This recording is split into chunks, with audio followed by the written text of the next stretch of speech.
Alright, welcome back to a brand new video. Today, we're going to be talking about Once Human in 2026, especially with the console release coming in the next few months. Especially, they just ran a console beta test. I really want to come back to this game, as I spend a lot of time with it. It's a game I very much enjoy. And if you don't know what Once Human is, it is a survival apocalyptic sort of looter shooter, with MMO elements mixed in. And I really want to cover some of the aspects that I love about this game, but also give you some of the aspects that I think need a lot of work, or they are actively trying to work on, especially throughout this year. They've set a sort of big plan in motion to sort of go back to the core focus of the game, with their latest scenario currently in testing that is set to cover the western area of the map, which I think a lot of people have been waiting for. We haven't had a new map in almost 2 years, which is kind of crazy, especially for a game that I think had such good potential. I think only just now getting testing for a new map is a bit of a concern, but now that they're back on track, I am starting to see the vision again. And this was a big problem back when I, first started playing Once Human Law, is they had this identity problem. They didn't know where they wanted to take the game. And as you're seeing right now on screen, we are in the menu of the game. Now, you might be a little bit confused here, especially if you're a new player or you played at the very start of the game when it looked very different. What you're looking at right now is effectively a game mode screen, is what I'm going to call it in its simplest term. Think of it like all the game modes you have in Fortnite or Roblox. You have all these different modes you can partake in. And you're probably thinking, how is that a survival open world game then? What they've done is each scenario technically is an open world survival game in that post-apocalyptic setting, but they all have entirely different gameplay rules. And this is my first big problem. Once Human didn't necessarily have an identity issue, it just wanted to cater to too many people. They had too many audiences that they wanted to take from. They wanted to take from the Power World Pokemon players, they wanted to take from the PvP players, and they wanted to take from the sort of sweaty, die-hard min-max players and also the casual survival players. And this was one of the game's biggest problems. They never catered to one group and kept them happy. Instead, they kept splitting up their teams, their development cycles, catering all these different game modes that you see in front of you to different audiences. And what this did is, while some of these game modes are really good, for example, Manibus, Deviation is decent if you're into that kind of game mode. I like Endless Stream. Way of Winter's pretty good as well. And I also enjoyed Prism Clash when it was on its peak. I think that needs a little bit of work now, though. But with all of that said, the problem then becomes when you're simply an enjoyer of like Manibus, for example, which if you remember and you're a day one player, maybe revisiting or looking back at the game, you remember Manibus as this post-apocalyptic scenario that really got that vibe of the game and you really enjoyed it. And then you tried Way of Winter and you're like, okay, it's decent, but I hope the next scenario sort of returns to the Manibus sort of gameplay. But then that never really happened. They released Endless Stream, Deviation, and these are just so far from these two scenarios and identity that you just didn't really get any content for basically over a year at this point, until the new scenario got revealed a couple months ago, which finally appears to be capturing the roots of the game. And again, I am a Once Human partner. I want to preface that I do love this game and what it can do and what it can be, especially when the devs have a really good idea. The problem is they just cater to too many people. And I think we're starting to see them hone back in on their original audience with the new scenario that they've started teasing. You can even actually see the western side of the map in the map screen in the in-game if you're playing on Manibus or Way of Winter or something like that. And I think that's really cool that they're sort of going back to those sort of survival, post-apocalyptic, cosmic horror roots. One of the reasons why I really fell in love with this game was that vibe. Of course, I love PvP, and I think PvP in its own right needs a lot of work, but at this point, I really want them to just focus on one audience, and that is the PvE players, right? The PvE survival horror audience that the most people played the game for launch, right? You know, as a PvP main, I love PvP, but I do have to admit that PvP usually makes up, 10 to 20% of a game's audience, and they're usually always the lightest spenders as well. So that is another thing to take into consideration. As much as I would love to see a PvP revamp, They need to focus on their core audience first before they go over all these other mini games they've been doing over the years. And that's not to bash the Power World partnership code deviation scenario they did. If you like that kind of content, great. I just think they are splitting up their dev cycle too much and no one is left happy.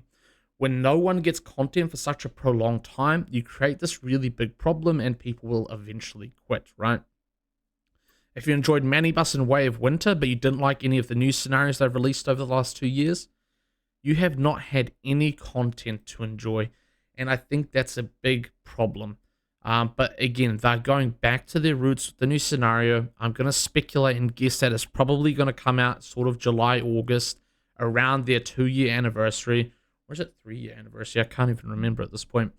I really like this game. I want it to succeed, and I'm really excited to get my hands on the new scenario, which is going to introduce some very cool mechanics to do with water. So we're not going too crazy. The devs aren't going too crazy, but they're mixing in the cosmic horror of the Manibus with a gameplay mechanic like Way of Winter.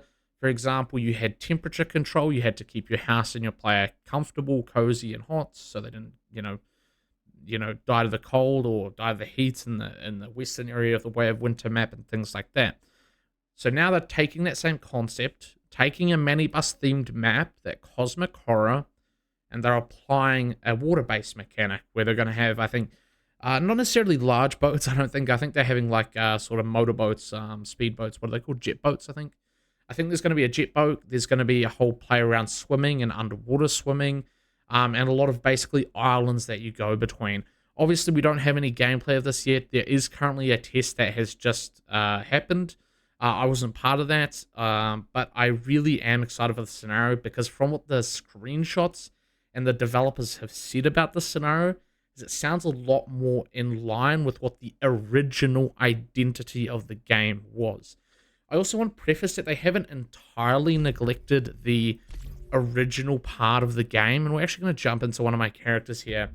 They still do occasional updates to the game, and that's what keeps me coming back and checking in on it.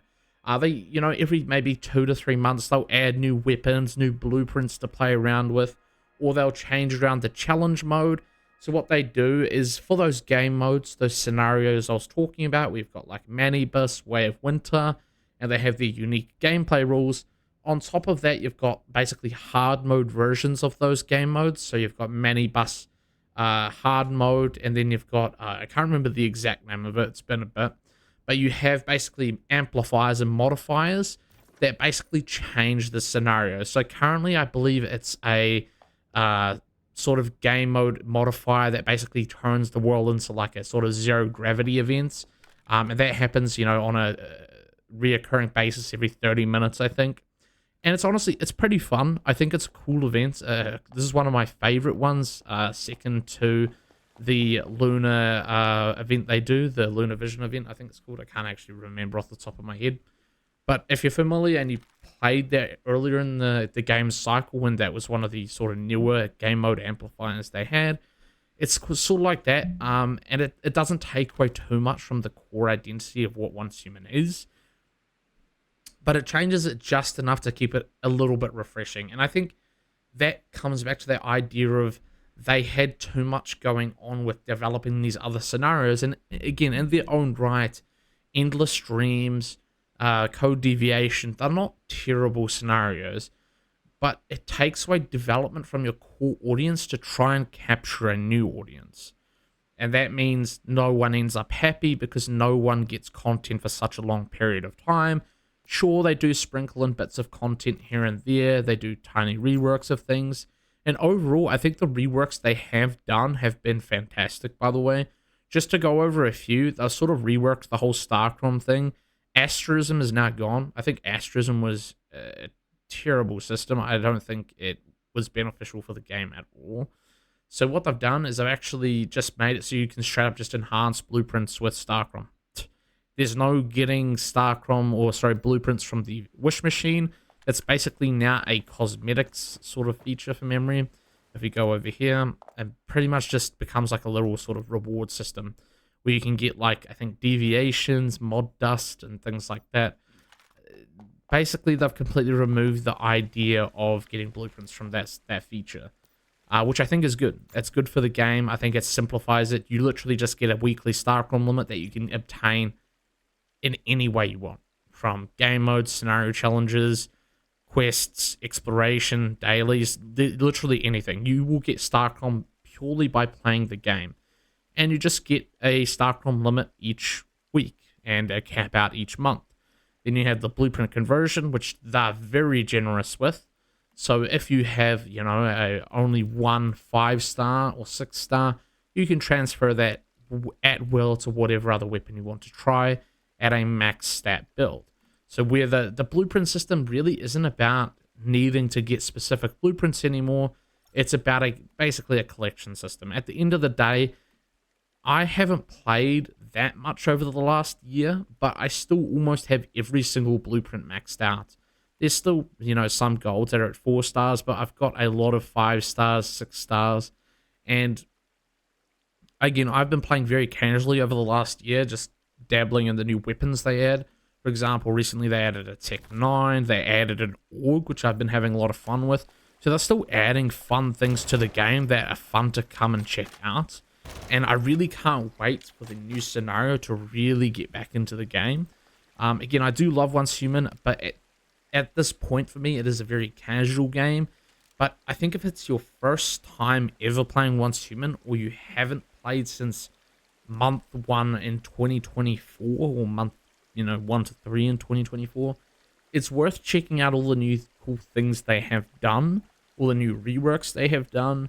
And I think it's also worth looking into the new scenario that they're releasing soon. And of course, console coming out soon, which is a whole new player base coming into the world of Nalcott. And I think that is obviously going to be a good thing for the player base, just getting a bunch of new fresh people in, teaching them the game. And, as you can see, you can even see that western part of the map here. This used to be just like sort of a landmass area a couple updates ago, but they recently added all the files in because they now run their tests in the live game if you get invited. So you can see all of these sort of islands in here and how that scenario is going to work. You're probably going to have a boat, and then you go between them. There might even be underwater POIs. It's a very cool idea for a scenario, and I think and I hope they execute it really well, especially if they do it to the standard of the Way of Winter scenario up here. Currently, I'm on the Manibus Hard mode, which has the gravity game mode going, or the gravity amplifier or modifier going. I've forgotten the actual technical terms they use for these, but it conveys the idea better for a new player anyways, if I use a more general term. Yeah, I think Once Human is a great game if you're looking for a looter-shooter survival game with long-term MMO developments. Again, they've reworked the tech tree recently. It's a lot more simplified. You just go out into the world and unlock things now. It's really, really simple. And they've also trimmed down a lot of the fat in materials as well. For example, bullets are pretty much just a few types now. You have medium caliber, light caliber, and heavy caliber, I think. I can't remember the exact terms, but it's really simple. So you've got, shotgun, pistol, sniper, and medium. Medium covers both assault rifle and SMG now. It's just really simplified. And they've also cut down on a lot of the materials you need. They've also made exploration a lot more rewarding. So, for example, to craft a weapon now, you actually need certain parts, which is actually a concept they took from the Rust scenario. And I do want to preface this. They tried doing do have a sort of PvP Rust scenario with bi-weekly wipes and weekly wipes. And I think that takes a bit too much away from what Once Human is. Even as a PvP main, I think that scenario needs a lot more time in the oven. And personally, when it comes to Once Human PvP, I think Prison vs. Clash is a much better experience for what Once Human truly has to offer, progression-wise, gameplay-wise, and things like that. But again, jumping back into the crafting here, you have sort of these new pieces. So pistol body, I need to make this Glock, right? This hazardous object G17. Those objects now come from points of interest. So you are now incentivized to go to points of interest and basically go and get these parts, right? But, you know, maybe you don't have the time and you don't want to go out and explore. They've also finally added online trading, which is really, really nice. My server is a permanent server. I also quickly want to mention that if you haven't played in a long, long time, OneHuman now has permanent servers, which is really, really nice. So I had my character parked on a permanent server for probably 8 to 9 months now, and I can just log in and check things out. No worry of restarting. Everything is here. On top of that, your pretty much core progression across everything is account wide now. Your mods, which are, you know, you put on your weapons and gear, your blueprints, which I just showed you before, even your resources can all be transferred and are all permanently bound to all of your characters on your account. And what this can allow you to do, and which is one of the benefits of them having all of those different game modes and scenarios I talked to you about at the start, is you can freely transfer or freely have different characters on all of the different scenarios if you get bored of one and you want to try something a little bit different, a little bit more unique. Now that they do have that system set up, you can, you know, play a different character and still progress for your other character. You know, there are some gameplay limitations, especially in like the Power World scenario, the Deviation scenario. A lot of the gameplay elements are disabled there because it's a very unique experience. But a lot of the other scenarios, you know, Prismverse, Manibus, Winter, and what do you call it? Endless Dreams, they all share core mechanics through mods, blueprints, gear, and everything. So you can freely transfer between any character and work towards every character, which is really cool. You get a mod on one character, that mod's available on the other character. Again, jumping back into the online trading here, you can see you can buy pretty much anything you need, right? You know, again, the bodies are on here, the weapon bodies, and this permanent service has been around for a while, so things are pretty cheap. You know, I don't have many energy links right now because I'm pretty casual, right? But the concept of the game is a lot more clear. They've also revamped mods, which I think was a much needed overhaul. So if I go to the mods tab, you now just have basically a catalog of every possible mod combination in the entire game. So that's basically what they've done. They've sort of made it way more simple to follow. All you have is level 13 to 17. And then you have, it's level 10 to 13, or 10 to 17, I think. You might be able to get level 9. It might go, okay, it goes to level 7. I think level 9 is where it becomes legendary. And then it goes all the way to level 17, which is their new shiny mods. So you're probably thinking, now that everything is preset and combinations for mods, and that you have a clear catalog, a clear collection, as you can see on the right, collection progress, you basically are chasing the highest level for that preset mod now. So instead of RNG rolling substats, they've now just given you the best substats that I think are pretty solid. Now, some people still swear by the old mods, which are still actually in the game. They are probably going to be phased out soon. I wouldn't be surprised. And they are also not obtainable for new or returning players, and even current players that have old mods, you can't get new classic mods. I personally just think it's not worth it. I actually scrapped all mine for mod dust so I can fully invest in the new mod system. Because if I do plan to make build guides for, especially when console players come for this game, I'm going to be utilizing the new mod system, because I'm not going to be making a build guide using old mods that are not obtainable by 99% of the player base. That doesn't make any sense. So we're going fully in on the new mod system. I think it's really clear. Again, you see what you're getting, and you're just leveling that number up. It's that simple. I have a level 14 Burning Wraith. I'm just trying to get that to level 17 to get a shiny. The way getting a shiny works is they have a really low drop chance from content in the game, and then you need 2 level 17s, and they merge together to become a level 17 shiny. And a shiny has a bonus effect called a flash effect. As you can see, the flash effect for the level 17 Burning Wrath is burn damage plus 5%, which at an in-game min-max level is a lot. So you have this sort of in-game chase that you're going after now. And I think that's really cool. I think they've just recently added shinies for armor pieces, for armor mods. It was exclusively for weapons at first, but now I think it's universal. So you're basically working towards the best possible mod you can get for each sort of build you play.